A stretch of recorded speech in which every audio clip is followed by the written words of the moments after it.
Hi everyone, thank you all for being here, everybody who's here in person and everybody online. We want to thank you. My name's Sean Nelson. I am legal counsel for global religious freedom at ADF International. I'm also a member of the International Religious Freedom Roundtable and on the steering committee there, who is co-hosting this event with the International Committee on Nigeria, represented here with Stephen Anada, and we are very pleased and very happy to welcome Bernard-Henri Lévi to a discussion about his new book that we have. You said it just came out this morning, right? Just came out, called The Will to See, Dispatches from a World of Misery and Hope. And we'll get to learn about how the book came about. Mr. Lévy also has a documentary that he produced that's titled the same, on his travels over the last year during the pandemic. And so we'll just go right into it. I'm going to pass it over to Stephen so that he can introduce Mr. Lévy. Right, thank you everyone. My name is Stephen Anada. I'm one of the directors of the International Committee on Nigeria, ICOM. It's our utmost privilege and opportunity to have the president of Bernard-Henri Lévy with us this evening here in the United States.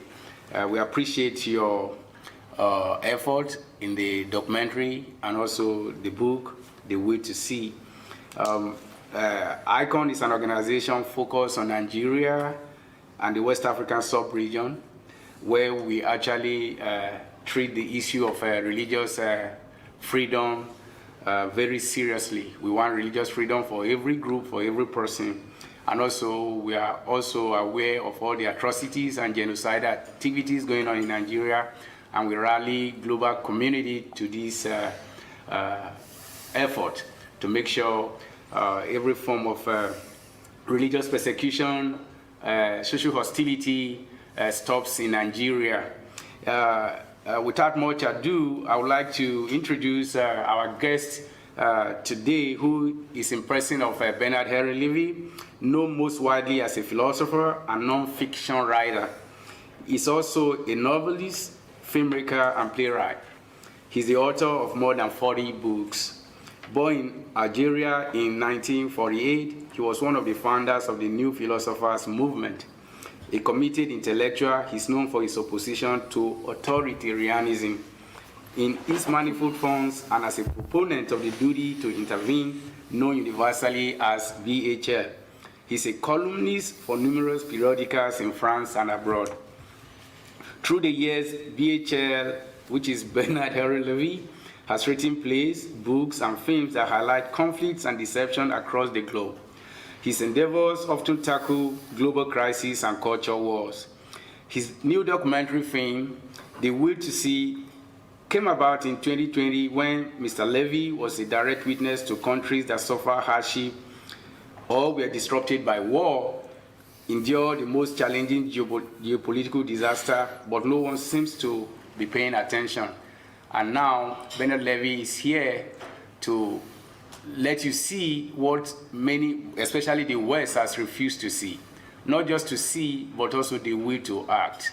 So we are looking at how this documentary, this book, The Will to See, and the film, The Will to See, will be able to speak to the hearts of men and women in the West and policymakers on taking action that these atrocities, these genocide activities must stop. So it's my pleasure to welcome to our midst tonight Bernard-Henri Lévy. You are welcome, sir. Thank you very much, my friends, for these warm words of introduction. I'm happy to present this new book to you this afternoon. It has just been released a few hours ago by Yale Books, the publishing house of Yale University Press. I'm very proud of it. It's a book which consists in a series of dispatches from what I consider are the most distressed places in the world, and I did that in the year 2020, which means in the year of COVID, when the West was considering that the only event happening anywhere was the COVID. We spent a very strange year and a half where nothing else existed than COVID. COVID, coronavirus, was supposed to be the only plague, the only harm, the only disaster on Earth. And the war in Ukraine, the war against ISIS, the bravery of my Kurdish brothers in Iraq, the misery in which is diving Somalia and Mogadishu, and the suffering of Christians, the martyrdom, the new martyrdom of Christians in Nigeria, were absolutely repelled out of our mental screen. It was as if it did not exist. Bashar al-Assad did not exist, Erdogan did not exist, Muslim Brotherhood did not exist, ISIS did not exist, only COVID, COVID, COVID. And of course, I never undervalued the importance of COVID. It was a tragedy for the whole world.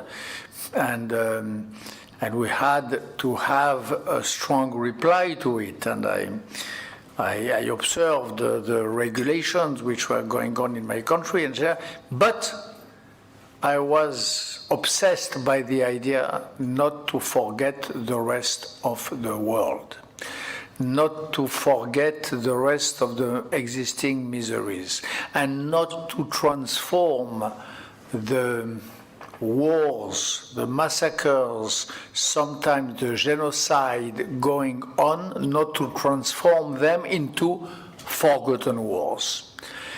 Because there is one thing which is probably worse than being dead, which is to be dead without leaving any trace, being dead without having a proper grave, being dead without leaving anywhere a souvenir, your name inscribed in the book of the dead and in the book of the living. And this is properly what I call a forgotten war. Forgotten war is a war when you are not even able to count the deads. They are graveless, they are nameless, and they are numberless.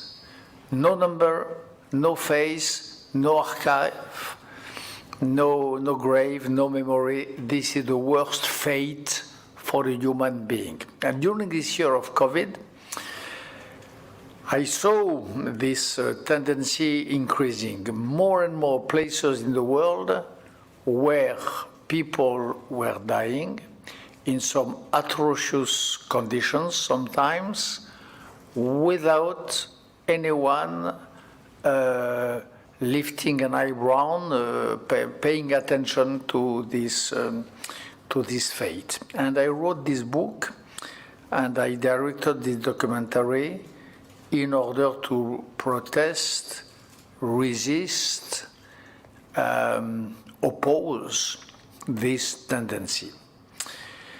The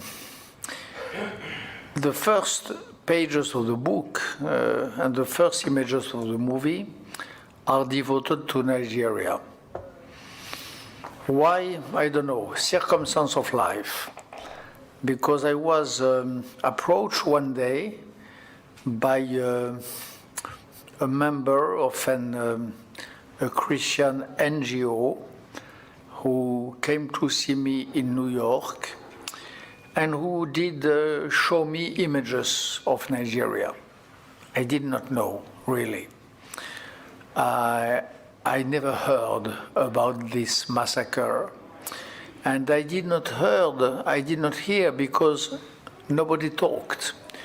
When I went in Google, in the press of my country, when I searched for information about a possible massacre on a large scale of Christians in Nigeria, I found nothing, or nearly nothing. When I found a few things, it was to tell me, I read that the Christian victims of these massacres were massacred because of old ethnical conflicts, because of economic rivalry, because old ageless quarrels between shepherds and farmers. But the idea that Nigeria could be on the front line, one of the front lines of a war between normal people, moderate people, civilization on one side, and ISIS or Al-Qaeda and radical Islam on the other side, this idea, I found it nowhere. So I decided to go, as I did all my life. When there is such a tragedy happening somewhere, I can write, of course, in an abstract way. I can write an op-ed in any newspaper, but what I prefer from far is to go and see with my eyes, with my own eyes. This is what the book is called, and the film is called The Will to See. So I went to Nigeria. I went to the Middle Belt, to the area of Jos, more north than Jos to Godo. I collected terrible stories of victims. I collected images of collective massacres of entire villages. And I came back with the conviction that a people was really threatened in its life, was threatened to death in Nigeria, not because of what he did, but because of what he was. And what he was Christian. So to be targeted, to be killed because of what you are, it can be because you are a Jew sometimes. My family experienced that 75 years ago. But today in Nigeria, it is because you are Christians. This idea for me is unbearable, unbearable. So that's the reason why I stayed as much as I could in a difficult context, with the fear, by the way, to put in danger those who were hosting me, because the regime in Nigeria is, as you may know, not only tolerant, but complicit with the killers, the Islamist Boko Haram or the Fulani militias. Have some friends at the highest level, at the top of the Nigerian state, of the security forces. So I knew that my presence in Nigeria could be dangerous for me, of course, for my team, of course, but also for those, which was even worse for me, those Nigerians who hosted me with great generosity and who would remain when I would be out of the country. So it was a complicated reportage, but I did it. I felt it as my duty, and it is the beginning of the book. You have other things. You have a big part of the book is devoted to my brother in arms, my brothers in spirit, my brothers in soul, who are my Kurdish friends, the Kurds of Erbil, the Kurds who took the outskirts of Mosul, the Barzani family, which produced two great presidents, a very brave general who made me the honor few years ago to take me to the battlefields where he was illustrating himself like the generals of Napoleon and defending his country.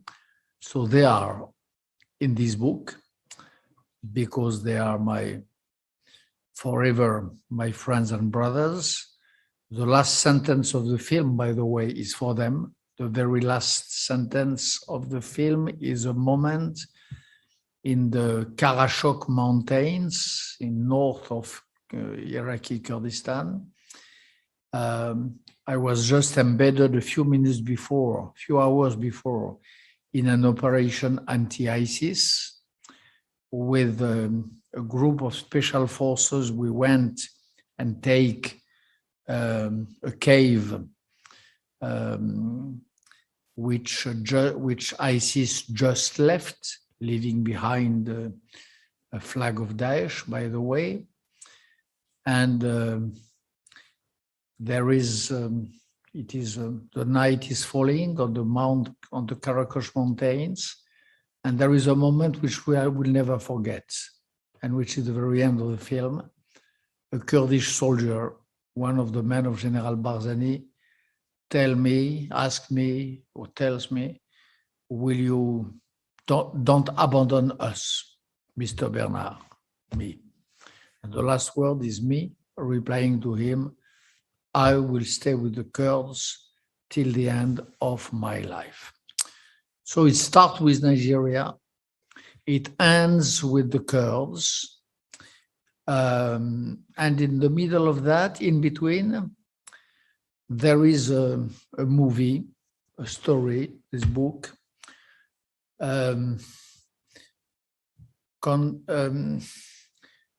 condemning the terrible, sometimes shameful and unforgivable indifference of the West in front of these forgotten wars and forgotten conflicts. This book is a manifesto for democracy to take their responsibility, a manifesto trying to tell to my fellow Westerners that they have to care, that humanity is not separated into different humanities, that we are the same humanity, we are on the same boat, on the same ship, that if we decide not to care, us, the Westerners, Americans, Europeans, others will care at our place, Chinese, Turks, radical Muslims, people of Mr. Putin, Iran, which is for me a great danger at this moment, and that we are engaged, we all are engaged in the same boat, in the same storm, in the same tempest, which is a geopolitical tempest. And this book is a sort of map trying to help whoever wants to direct himself in this tempest. This is the book. This is the film. I dedicate them to all those forgotten people. Some are alive, a lot are dead, who made it possible. There are some people who disappeared since I started writing the book, whose name is forgotten, and their name maybe will be, I hope, will be remembered by my readers only because they are here. I'm thinking, for example, of this lady who appears at the very beginning of the book, Juma Victor, this Nigerian lady of Godo who was horribly sacrificed, and she disappeared without leaving any trace. And maybe she has a grave. I think she has a grave somewhere, but I'm happy to say that she has another grave, a paper grave, which is this book, because she's named there, she's celebrated there in this book modestly. I try modestly to celebrate her, and I would like her fellow villagers, her family to consider this book as a contribution to her humble memory. So that is the book, that is the film. The title of them is The Will to See. It could have been The Will to Do and The Will to Act. Because of course, when I see the loneliness of the Kurds facing ISIS, when I see the loneliness of the Kurds doing their best to build a democracy, a true democracy, and when I see the loneliness of the Afghan people abandoned by America, and when I see the loneliness of the Christians in Nigeria, I am taken by a furious and vibrant will to act, will to do. Not only will to see, but will to do. And in this book, there are also some replies to this question: what can we do? What can we do?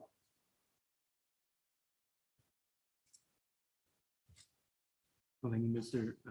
Lévy. I think just a powerful description of the book, and it's incredible to take this journey to so many different places where most people want to stay as far away from them as possible, right? And in a previous meeting, you had said that one of the things that was frustrating was that the West during the pandemic seemed to just forget about these places. I wonder if you could expand on that and why you decided to go to the places that you went to while everyone turned away, and that dynamic. I decided it as a personal challenge and as a moral duty, both of them. When everybody turns his back, I consider it as a challenge not to be like another sheep in the bunch. So, personal challenge. I thought that if there was one remaining Westerner to go to Afghanistan, it had to be me. So I went to Afghanistan. I went to meet the young Ahmad Massoud, and it was a challenge. And the more it was difficult, the more it was challenging for me. To go to Nigeria was not easy either. It was not easy for me to circulate inside Nigeria, in a country which is really full of secret police everywhere and so on. But it was a challenge. And it was a moral duty. When half of humanity is forgotten, nearly thrown out of the boat, when its fate, its destiny is considered as changing nothing to the world, for me it's a scandal and it's immoral. When I see the Kurds who were so valiant, so brave, in order to defend civilization, in order to help the West to defeat ISIS. And when I saw the West turning its back to them, I just thought that it was a moral shame. So I, being a friend of the Kurds, considering, for example, Sirwan Barzani as one of my true brothers in Saul, what could I do except take my camera, my courage, my energy, and go and spend time with my friend Sirwan and his guys and his soldiers. So physical challenge and moral duty. Everyone in my country was enclosing himself at this time behind the borders of his city, of his apartment, of his bedroom, and at the end of the day, of his little self. I decided to do the opposite. And I probably never traveled as much as during this period, but not travel for pleasure, travel for duty, for doing my duty of a man, my duty of member of mankind. It was linked to the pandemic. It was linked. It was precisely because the humanity was in danger of being split in many parts. It is precisely because I saw this risk of huge parts of humanity falling into darkness, into a sort of new hell of indifference, that I decide to go, to see, to shout, to cry, and hopefully to act. Yeah, let me, thank you, Mr. Lévy. I would like to point your attention to this question because I understand you do not use the word genocide flippantly. But in your view, how does the West lack the way to see the initial stages of a genocide, in places like Bangladesh, Rwanda, and for your book, Nigeria?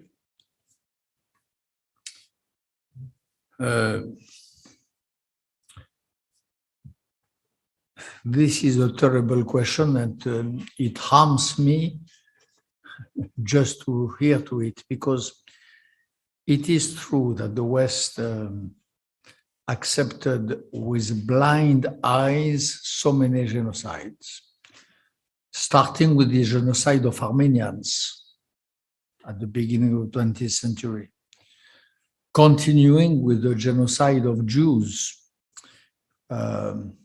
when some brave Polish whistleblowers came to Roosevelt or to Churchill, trying to alert, to warn about the Holocaust. Nobody paid attention. Same happened with the Rwanda, 1994. There was a lot of people to care about Rwanda when it was finished, when it was over, when the only task remaining was to count the deaths. But being there before, when the challenge was to stop the massacre, no one. There were a lot of whistleblowers. There were a lot of brave journalists who rang the bell, who said that something atrocious was happening. They were not listened to. Same in Darfur. I was in Darfur myself in February 2007 for the French journal Le Monde and for the English Financial Times. I made a long story. I smuggled myself inside Darfur. I went deep into the country, to Beir Mezza, to Jebel Mera. And I brought back a big story, telling everything. I was published. I went on TV. Maybe I was not convincing enough. Maybe I was too much alone, too lonely. Maybe for this task, one should be more surrounded than I was. There were a few commitments of a few presidents in the West. There was even a trip of Defense Secretary Colin Powell in Darfur, but I'm not sure I really made a difference. Maybe, as I was said by some close affiliates of late Colin Powell, my story has a role. Who knows? And now, Nigeria. Again, I wrote for many newspapers, for Wall Street Journal, for a big weekly in France called Paris Match, for a German newspaper. My reportage was published all over the world.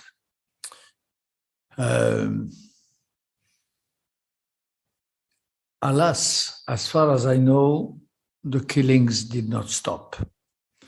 The will to eradicate the Christians in Nigeria is still the same. No stop to the will to kill. It does not mean I don't regret, of course, what I did, the risk I took, but I just think that we have to do more.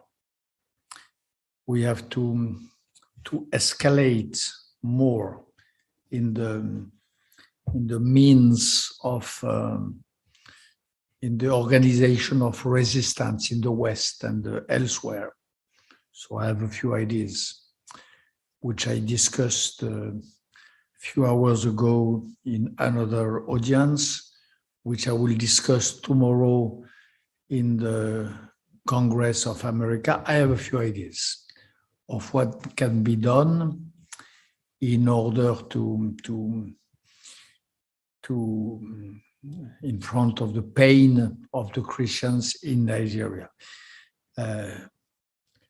We have to act. We have to do. But the first thing is to see. The first thing was that at least someone, an objective observer, who is not a Christian, I'm not a Christian, as you may all know, it was necessary that someone non-partisan go see tells, which I tried, which is exactly what I did. Let's see the next steps. There will be. Sure. Okay, I want to follow up on that last comment that you made, which is the first thing to do is to see, and I've been thinking about the power of creating a film and going to these places that very often have not been very well filmed. There haven't been that many things, including in Nigeria, and I've seen a short portion of the documentary, and you were talking about Jude, and I believe what's her name, and how she progressively has her arm chopped off by militants, and in the film, it's such an incredible moment, right, an heart-rending moment to see her going to her family and her husband's gravesite where he had just been killed, and she kneels down there, and then you say she was gone the next day or very shortly afterwards, killed by a similar group. And then you make a quick cut I believe it's this or very shortly after, to the Fulani militants who you've gone out and you're in the truck. You don't see the truck, you just see, sitting there because the camera's kind of shaking and people are chasing you with machetes telling you to leave. I mean, it's a really powerful thing. And you say, here are their attackers, right? Here are the people, to see them. And so I think that's a really powerful use of film, and something that could be helpful for a lot of civil society to do. I mean, the audience here and online right now is civil society, some journalists you're speaking with, government officials. Tomorrow you mentioned doing more in terms of intervention. Right now there are discussions about renewing country of particular concern status for Nigeria, which would open up sanctions based on religious freedom violations. What are things that each of these different groups can do? Civil society, journalists, government. There is a lot of things to do. Journalists, we are speaking of Nigeria. Nigeria, that was my example, but Okay. Anywhere. Journalists, they can do what I did. I'm not the best journalist. There are a lot better than me. They have to go. I'm not a bad philosopher, but I'm not a professional journalist. There are a lot of great journalists. Please have them go. Have them go and confirm what I saw, what I said, by numerous voices in various newspapers. There are a lot of magazines which I did not cover. First thing.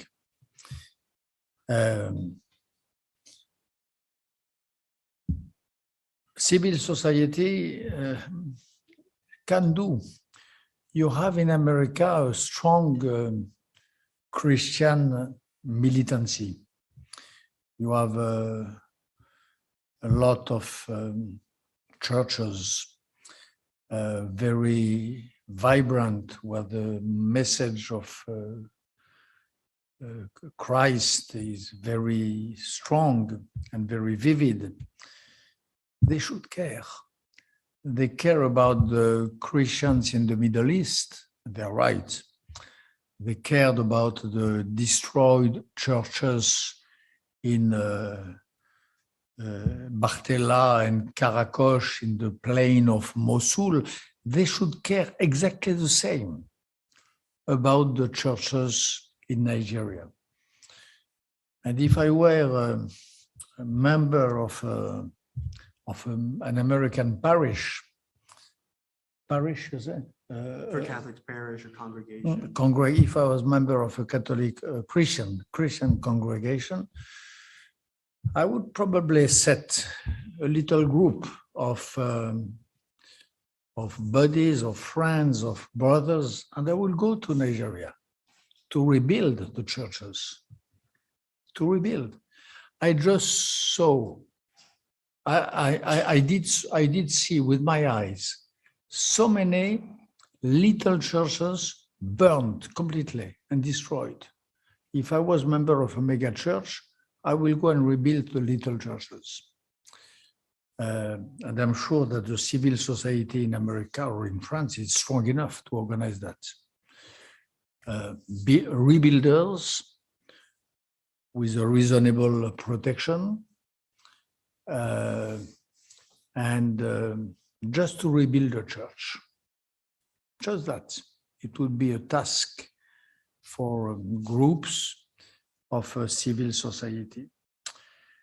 And if I were a congressman, I would certainly examine and study the possible, appropriate, and well-targeted and proportionate sanctions against a regime that not only accepts but endorses and sometimes encourages such crimes, which is the case of the regime of Buhari. I accuse the regime of Buhari, President Buhari in Nigeria, of complicity with the crimes of the Islamist Fulanis.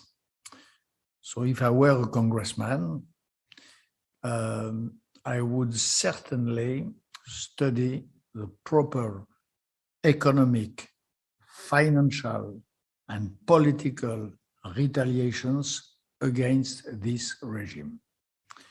So there is a lot of things to do. Depends where you are in society. Journalists, worshippers, responsible. There is a lot. Yeah, before now, I would like to see, do you think from your experience, there is need for international community, like maybe United States taking the leadership of forming commission of inquiry to actually advance on what your discovery has been? And then because, and how do you think when people are thinking, asking the international community for intervention, we are not saying they should put their boot on the ground, but from your experience, how has this type of activities from your own experience helped to resolve cases like this? Do you have any example? Of course, I have examples. When the international community wills, she can. When America wants, America succeeds. When Europe decides, the fulfillment is there and quick, of course. I have many examples, because you have the examples which I quoted before, Armenia, Holocaust, Darfur, but you have counterexamples. For example, Bosnia, Sarajevo, the siege of the city of Sarajevo, which was another disaster which my generation had to face. When the international community decided, she stopped the siege and the massacre without any boot on the ground, without any casualty, and in a very quick time. So we are the world. We are the West. We are America. We are France. We are great countries. If we want, we can. If we see, we will. We just have to have the will to see and the will to do. Yes, there are. Sorry, we have some people online. We have Doug, he's here, he's a journalist, and also we have Julia is online from UK, and they called TV, and Rod from Rudolph TV. What would you say? There is a question here before. I know your time is limited, but we want to at least give some opportunity for some 2-3 questions before you leave. What would you say to secular journalists from a Muslim background who say that just as many Muslims are dying in Nigeria as Christians, and therefore there is no systematic plan to destroy Christians for who they are? What do you say to secular journalists from a Muslim background who say, in Nigeria, I'm sorry, but I was there. I am direct witness. Most of the victims are Christians. Of course, there are also others. In Rwanda, victims you had some moderate Hutu, which were victims, but most of them were Tutsi. In Nigeria, in the villages I visited, most of the victims were Christians. But what is true is that you have in Nigeria some just, some righteous who are Muslims and who oppose these crimes. They are prosecuted too. They share the terrible fate of the Christian brothers, which they try to protect. They are righteous among the nations, as we Jews said after the Second World War. That is clear. And they have to be protected too. Same again in Rwanda, you had some great people who were Hutus, moderate Hutus, and who opposed the plan of great Hutu land wanting to exterminate the Tutsis. They were these moderate Hutu, they were exterminated too. The revenge was terrible. Thank you. Doug, you have question, and any other person, Julia? Julia, okay. Yes, please. We'll try to, should we take those questions at once? And then, yeah, please, those questions, let's be brief about that because he has limited time, please. Yes. Thank you very much. So I just read the chapter about the night of the Kurds. I don't know about Nigeria. Thank you for sharing all that information. When you were there, in this chapter, you talk about how the Kurds had no choice but to align themselves with Bashar al-Assad because the Trump administration at the time abandoned them. Now, Turkey, just in the past couple of days, weeks, Turkey has started afresh. Oh, I'm sorry. Could you introduce yourself? Sure. My name is Rosh Zal. I work for Rudao TV. And as I was just saying earlier, in the chapter about the Kurds, you talk about how when you went there, you visited the prison, ISIS prison, and also you talked to the Kurds in Syria where they were talking about aligning themselves with Assad because Trump withdrew the US support. Now Turkey is starting to threaten again to carry out another invasion. I know moral obligation doesn't do much in the political world. What are some of the practical lessons that we could learn or the US administration could learn from the last time that US abandoned the Kurds in Syria? I know one of them being ISIS breaking from the prisons. I was actually there around the same time you were there. Thank you. The US abandoned Kurds twice. They abandoned they betrayed KRG after the referendum, and they betrayed Rojava in 2019 when the proxies of Erdogan invaded. God does that there is not a third time. I hope so. For America, it would be terrible. The loss of credibility, the moral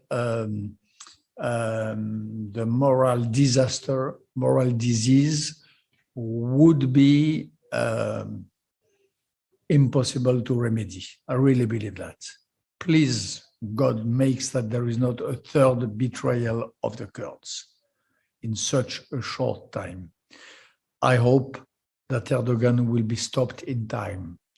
He probably believes in his own strange logic that the solution to his domestic problems is to invade again Rojava. I hope that he will find this time the West and what remains of America in the area in front of him. I hope so. Hello, sir. Thank you for your investment. I'm Doug Burton. I report for the Epoch Times. It's my privilege to mentor a group of reporters in Nigeria who are trying to give the real facts about the genocide. And we'd like to stay in touch with you. So the question I have is, why does the U.S. mission in Abuja take such a lean toward the narrative of the Nigerian government? Because I've served in the State Department, and I know that the Foreign Service officers are smart, they're well-educated people. They can easily see, if they want to, what's happening. Yet the ambassador, Mary Beth Leonard, told a group of us 3 years ago when she came into the job that what she saw in Nigeria was a range war, whereby you have clashes between herding peoples who are in conflict with farmers and so forth. And this of course refers to the explanation known as the farmer herder explanation, for why so many people are being killed. Okay, well, I can see why the government is saying that because it covers up their complicity with the crimes. But why does the U.S. mission take this stance? Any ideas? What was the sentence of Clinton? Economy idiot? What was it? It's the economy stupid. It's the economy stupid. It's the oil stupid. Mm-hmm. My reply is, it's the oil, stupid. Oh, because of the oil? Of course, arrangements with the Nigerian government, laziness, will to continue regular business as usual, not to risk to create a crisis with Buhari and so on. It's the old stupid. I suppose, because I know this theory, shepherd versus farmers and so on. It's so obviously absurd. You just have to see, as I did in every single villages of this central belt, so many churches burned from the roof to the ground, to see that this is not a regular war for appropriation of the earth. When you chop the arm of a lady, when you eviscerate another one, when you kill all the children of a village, it is not just an economic war because between people who lack water in the north and who go to the south. This is absurd. So why do the American mission did not recognize that? Probably because it would make the life of the Western governments too complicated. If you admit what I say, what do? You have to take action. You have to draw consequences. You cannot continue business as usual. So this book is released this morning. Hopefully it will be read. Hopefully the film which I did will be seen.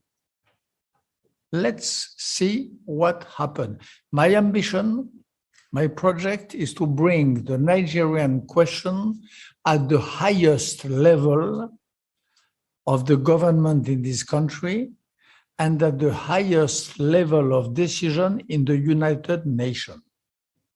It is my project, my intention. And generally, when I have a project, I generally don't fail.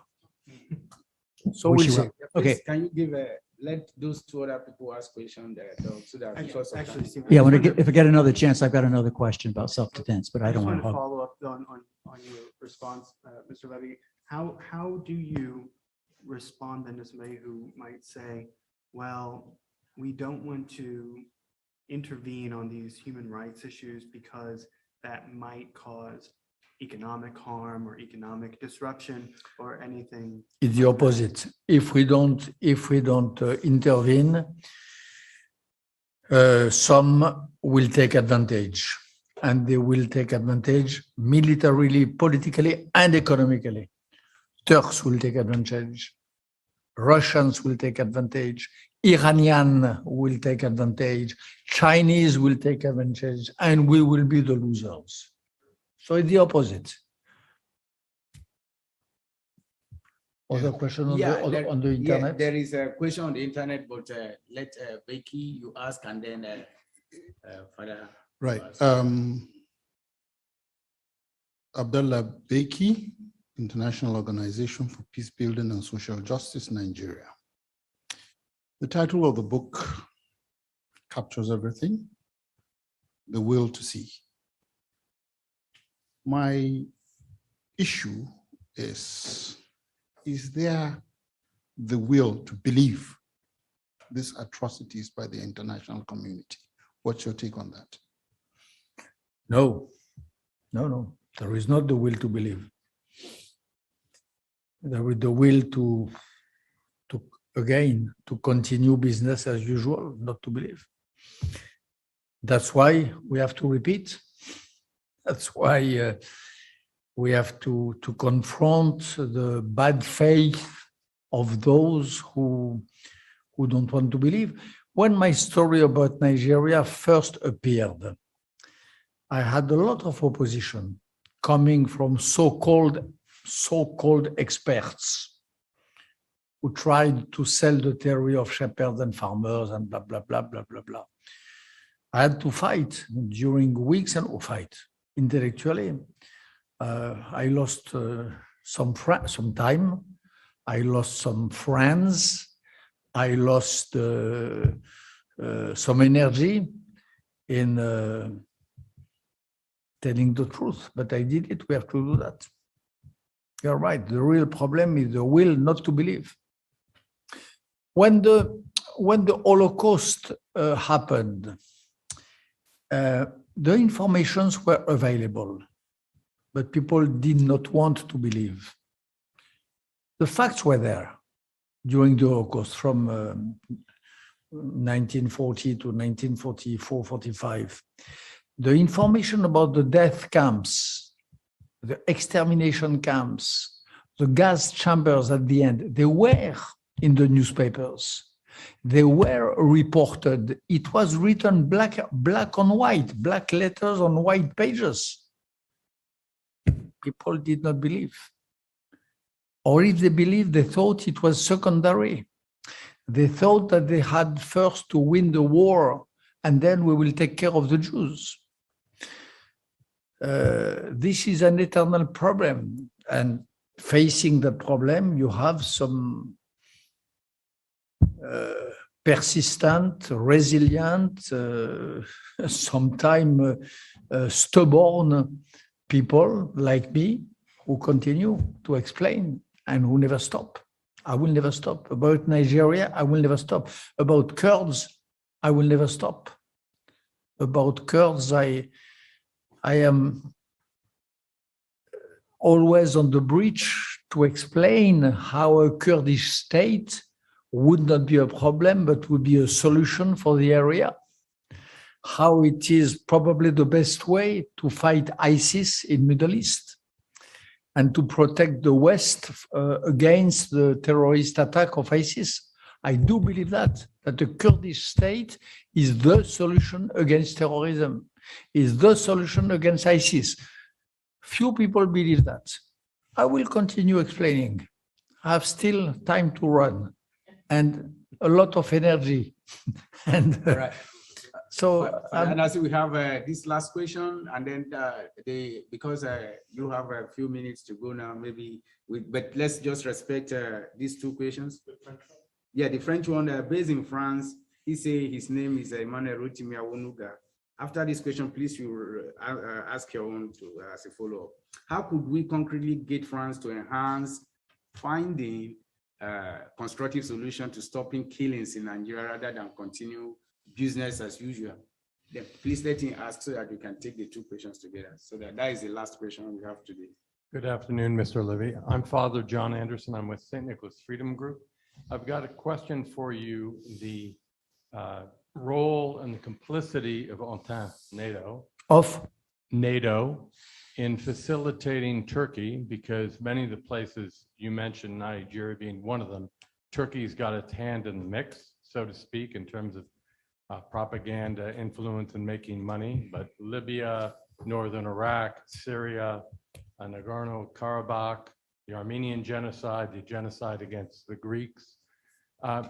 What responsibility does NATO have, particularly in terms of dealing with Turkey effectively, and the allies within NATO that seem to be facilitating Turkey's ability to expand its operations abroad? You are right. That's probably the core question and too difficult for the end of a conversation. But you are right. Turkey, the key.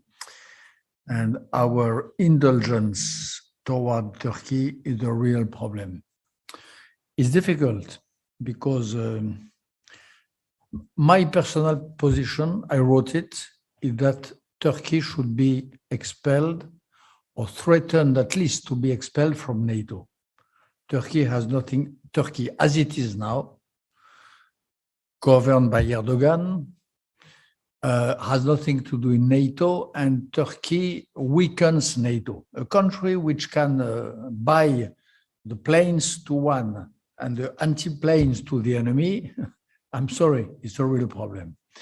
A country who has a leading role in a military alliance with some secrets delivered and who has so friendly relationship with adversaries of the alliance, it cannot work. So my belief is that Turkey as it is has nothing to do in NATO. I know it is complicated because, of course, Turkey expelled from NATO can be considered as even worse. They can become even more dangerous, naughty, and whatever you want.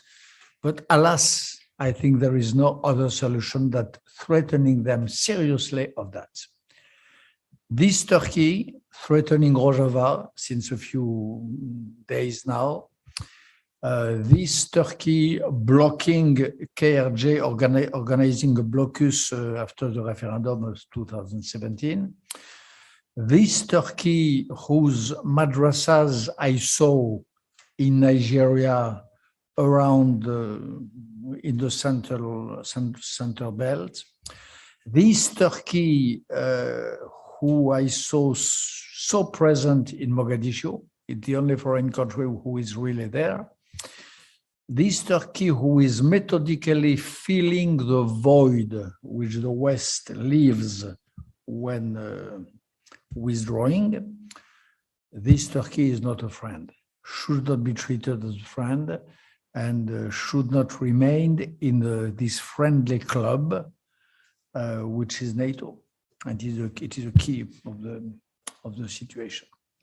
On the France, what would they, then Sean will close out.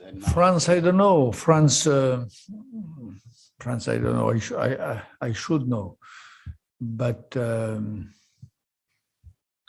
in Kurdistan, for example, France has a good position. France is a real partner of KRG. President Macron is, I think, I don't betray a secret by saying that, a real friend of President Barzani, and France will always be on the France under President Macron. I hope it will not change, at the side of Kurdistan in any dramatic situation where it could be in the future. So France has a role. France has a voice. France has a seat at the Security Council. France is a great country with who can have a great influence. In the case of Nigeria, one of my dreams is to convince France to be more conscious of what is really happening there on the ground. President Macron, by the way, has a personal relationship with Nigeria. He spent time when he was a young man there, when he was a very young man.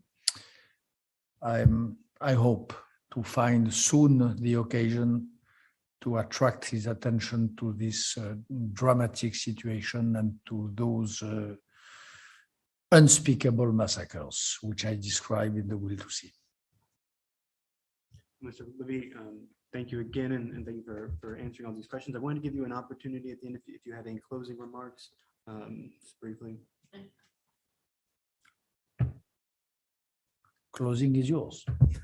Well, again, it's been an absolute pleasure. The book is The Will to See, Dispatches from a World of Mystery and Hope. The documentary is of the same name. It's absolutely fantastic, and my hope is that when people see it, it will be seeing is believing, right? That's really the hope. So Thank you, sir.